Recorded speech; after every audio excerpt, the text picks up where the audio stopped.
Sister Maria ഫൗസ്റ്റീനയുടെ ഡയറിയിൽ നിന്നുള്ള തുടർച്ച. 83-ാം ഖണ്ഡിക. താഴെ പറയും വിധം എഴുതുക. നീതിമാനായ ന്യായാധിപനായി ഞാൻ വരും മുമ്പ് കരുണയുടെ രാജാവായി വരുന്നു. ന്യായവിധിയുടെ ദിവസം ഉദിക്കുന്നതിന് മുമ്പ് ഈ അടയാളം ആകാശത്ത് നൽകപ്പെടും.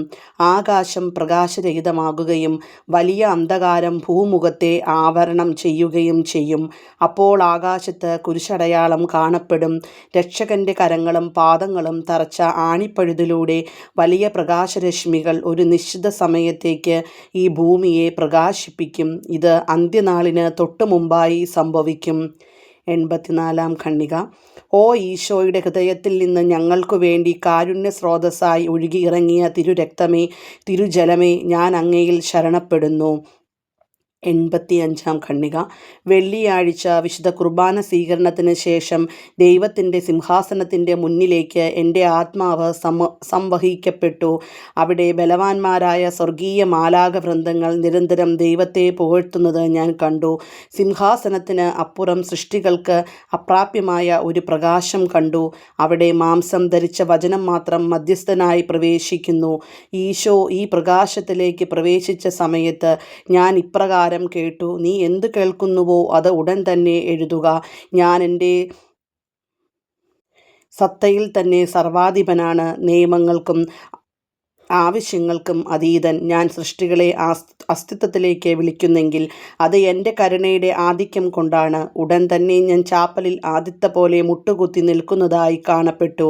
വിശുദ്ധ ബലി സമാപിക്കുകയും ചെയ്തു. ഈ വാക്കുകൾ ഉടൻ തന്നെ ഞാൻ എഴുതിവെച്ചു. 86-ാം ഖണ്ഡിക.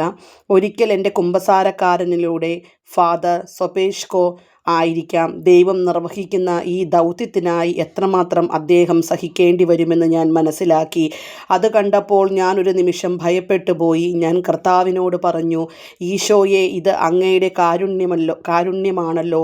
എന്തുകൊണ്ടാണ് അങ്ങ് അച്ഛനോട് ഇപ്രകാരം പെരുമാറുന്നത്? അദ്ദേഹത്തോട് പ്രവർത്തിക്കാൻ കൽപ്പിക്കുമ്പോൾ തന്നെ അങ്ങ് തടസ്സങ്ങളും സൃഷ്ടിക്കുന്നു എന്നെനിക്ക് തോന്നുന്നു.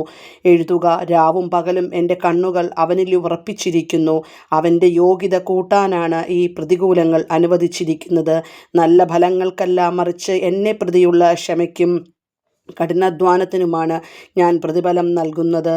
87-ാം ഖണ്ഡിക. വെള്ളിയാഴ്ച 6 മണിക്ക് 10 മിനിറ്റുള്ള സമയം അത്താഴത്തിനായി ഞാനും കുറച്ച് വിദ്യാർത്ഥിനികളും കൂടി ഉദ്യാനത്തിൽ നിന്ന് വരികയായിരുന്നു. ആദ്യ തവണ ഞാൻ കണ്ട പോലെ ഛായാപടത്തിൽ വരച്ച പോലെ ഈശോയെ ഞങ്ങളുടെ ചാപ്പലിന് മുകളിലായി ഞാൻ കണ്ടു. ഈശോയുടെ ഹൃദയത്തിൽ നിന്നും പ്രവഹിക്കുന്ന 2 പ്രകാശരശ്മികൾ ഞങ്ങളുടെ ചാപ്പലും രോഗികളുടെ മുറിയും പിന്നെ പട്ടണം മുഴുവനും ലോകം മുഴുവനും വ്യാപിച്ചിരുന്നു. ഇത് ഏകദേശം 4 മിനിറ്റ് നീണ്ടുനിന്നു. പിന്നെ അപ്രത്യക്ഷമായി. മറ്റുള്ളവരിൽ നിന്ന് വിട്ട് എൻ്റെ കൂടെ നടന്നിരുന്ന പെൺകുട്ടിയും ഈ കിരണങ്ങൾ കണ്ടു. എന്നാൽ ഈശോയെ കണ്ടില്ല. എവിടെ നിന്നാണ് ഈ പ്രകാശരശ്മികൾ വരുന്നതെന്ന് അവൾക്ക് മനസ്സിലായില്ല. അതിശയപ്പെട്ട് അവൾ ഇക്കാര്യം മറ്റു കുട്ടികളോട് പറഞ്ഞു. അവർ അവളെ കളിയാക്കി. അവളുടെ ഭാവനയോ അല്ലെങ്കിൽ കടന്നുപോയ വിമാനത്തിൻ്റെ പ്രകാശം പ്രതിഫലിച്ചതോ ആയിരിക്കുമെന്ന് അവർ അഭിപ്രായപ്പെട്ടു. എന്നാൽ ഇപ്രകാരമുള്ള പ്രകാശരശ്മികൾ ഇതിനു മുമ്പ് അവൾ കണ്ടിട്ടില്ല എന്ന് പറഞ്ഞുകൊണ്ട് അവൾ തൻ്റെ അഭിപ്രായത്തിൽ ഉറച്ചു നിന്നു. ഒരു പക്ഷേ സെർച്ച് ലൈറ്റ് ആയിരിക്കാമെന്ന് മറ്റുള്ളവർ പറഞ്ഞപ്പോൾ സെർച്ച് ലൈറ്റ് എന്തെന്ന് അവൾക്ക് അറിയാമെന്നും ഇത്തരത്തിലൊരു പ്രകാശരശ്മി അവൾ ഇതുവരെ കണ്ടിട്ടില്ലെന്നും മറുപടി പറഞ്ഞു. അത്താഴത്തിനു ശേഷം ആ പെൺകുട്ടി എന്നെ സമീപിച്ചു. ഈ രശ്മികൾ അവളെ വളരെ സ്പർശിച്ചതിനാൽ അവൾക്ക് നിശബ്ദമായിരിക്കാൻ സാധിച്ചില്ലെന്നും എല്ലാവരോടും ഇത് പറയണമെന്നുണ്ടെന്നും പറഞ്ഞു. എന്നാൽ അവൾ ഈശോയെ കണ്ടിരുന്നില്ല. അവൾ ഈ പ്രകാശരശ്മികളെപ്പറ്റി എന്നോട് പറഞ്ഞുകൊണ്ടേയിരുന്നു. ഇതെന്നെ വിഷമാവസ്ഥയിലാക്കി. എന്തെന്നാൽ ഞാൻ ഈശോനാഥനെ കണ്ടെന്ന് പറയാൻ എനിക്ക് പറ്റുമായിരുന്നില്ല. അവൾക്ക് ആവശ്യമായ കൃപകൾ കൊടുക്കാൻ ഞാൻ കർത്താവിനോട് പ്രാർത്ഥിച്ചു. അവിടുന്ന് ഇപ്രകാരം പ്രവർത്തിക്കുന്ന സന്ദർഭങ്ങൾ എനിക്ക് അസ്വസ്ഥത നൽകിയെങ്കിലും കർത്താവ് തന്നെ അവിടുത്തെ വെളിപ്പെടുത്തുവാനുള്ള നടപടികൾ എടുക്കുന്നതുകൊണ്ട് ഞാൻ വളരെ സന്തോഷിച്ചു. ഈശോയ്ക്ക് വേണ്ടി എന്തും സഹിക്കാൻ ഞാൻ തയ്യാറാണ്. 88 ഖണ്ഡിക. ആരാധനാ സമയത്ത് ദൈവത്തിൻ്റെ സാമീപ്യം ഞാൻ അനുഭവിച്ചു. ഒരു നിമിഷത്തിനു ശേഷം ഈശോയെയും മറിയത്തെയും കണ്ടു. അവരെ കണ്ടപ്പോൾ ഞാൻ ആനന്ദത്താൽ നിറഞ്ഞു. ഞാൻ കർത്താവിനോട് ചോദിച്ചു, ഈശോയെ, എൻ്റെ കുമ്പസാരക്കാരൻ അങ്ങയോട് ചോദിക്കാൻ ആവശ്യപ്പെട്ടിരിക്കുന്ന കാര്യത്തിൽ എന്താണ് അവിടുത്തെ ഹിതം? ഈശോ മറുപടിയായി പറഞ്ഞു, അവൻ ഇവിടെ ആയിരിക്കണമെന്നും അവനെ മാറ്റുന്ന കാര്യത്തിൽ അവൻ മുൻകൈ എടുക്കരുതെന്നുമാണ് എൻ്റെ ഹിതം.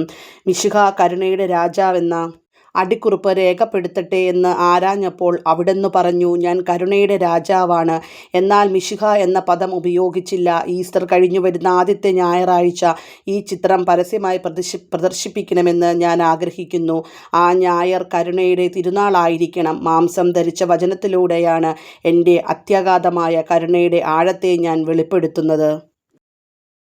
89 ഖണ്ഡിക. കർത്താവ് ആവശ്യപ്പെട്ടതുപോലെ തന്നെ എല്ലാ കാര്യങ്ങളും സംഭവിച്ചു എന്നത് ആശ്ചര്യകരമാണ്. യഥാർത്ഥത്തിൽ ഈസ്റ്റർ കഴിഞ്ഞുള്ള ആദ്യത്തെ ഞായറാഴ്ച ഏപ്രിൽ 1935 ചിത്രം ആദ്യമായി ജനങ്ങളാൽ പരസ്യമായി വണങ്ങപ്പെട്ടത്. 3 ദിവസത്തേക്ക് ഇത് പരസ്യവണക്കത്തിനായി പ്രദർശിപ്പിച്ചു.